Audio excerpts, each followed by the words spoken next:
Hello, I'm Harrison Keeley. Here's a quick look at today's top stories.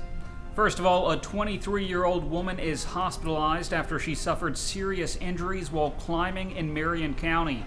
The woman fell about 30 feet while she was climbing the Tennessee wall at Prentice-Cooper State Forest. She suffered head and spinal injuries as well as hypothermia. She was flown to Erlanger Hospital, but we're still awaiting an update on her condition. Candy maker Wrigley Manufacturing has been fined $8,000 after a worker died while she was on the job. State investigators have faulted the company in the October death of 34-year-old Mandie Chitwood. Chitwood died after a forklift hit the ladder she was climbing at the Chattanooga plant, and she was thrown into a pipe.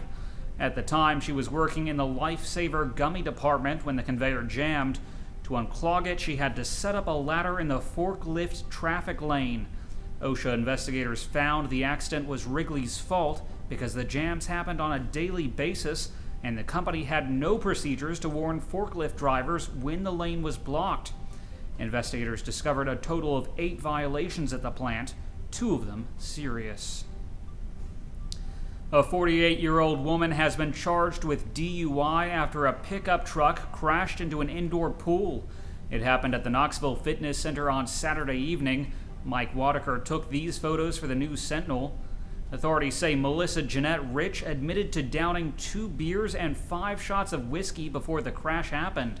EMS pulled her out of the water and she remains in jail on a $1,000 bond. A 7-year-old boy was hit by a car in Chattanooga over the weekend. The accident happened Saturday morning near Dodson Avenue and Wilcox Boulevard. WRCB reports the boy was taken to the hospital but is expected to be all right. Officials haven't confirmed if the driver will face any charges. A major new apartment complex is being planned for Red Bank, and that has plenty of neighbors upset. The $22 million complex is being called the Oaks on Stringer's Ridge and will include up to 300 apartments and 10 buildings, as well as a clubhouse and a pool.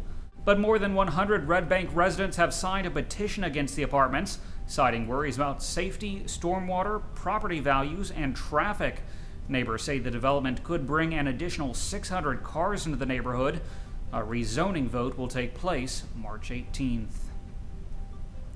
A new study shows Chattanooga is one of the top 10 cheapest places to get Obamacare. Locals buying coverage through the new plans are paying nearly a third less than the national average. A 40-year-old buying the most popular plan here can get it for $180 a month. That's $78 less than the U.S. median. While Chattanooga ranked 10th on the list, Knoxville ranked 8th. Governor Bill Haslam says he has no interest in running for president in 2016. Haslam has been mentioned multiple times as a possible dark horse GOP candidate. Last week, Haslam was included on a list of governors who could win the White House in 2 years. The governor says that while he's flattered, he's not making any plans for the White House. A man was arrested Friday after he allegedly started a fire at Erlanger Hospital. Authorities say 33-year-old patient Jimmy Maxwell endangered the lives of 60 people in the ER. Officials say it all happened after he was told he couldn't smoke. He allegedly waited until no one was looking and stuck a sweatshirt in the ceiling tiles above his bed. Then they say he set the sweatshirt on fire.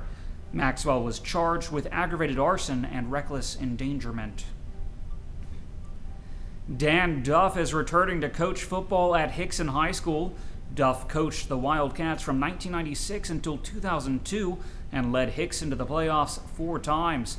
He'll be picking up for former coach Jason Fitzgerald, who resigned to take over at Meigs County.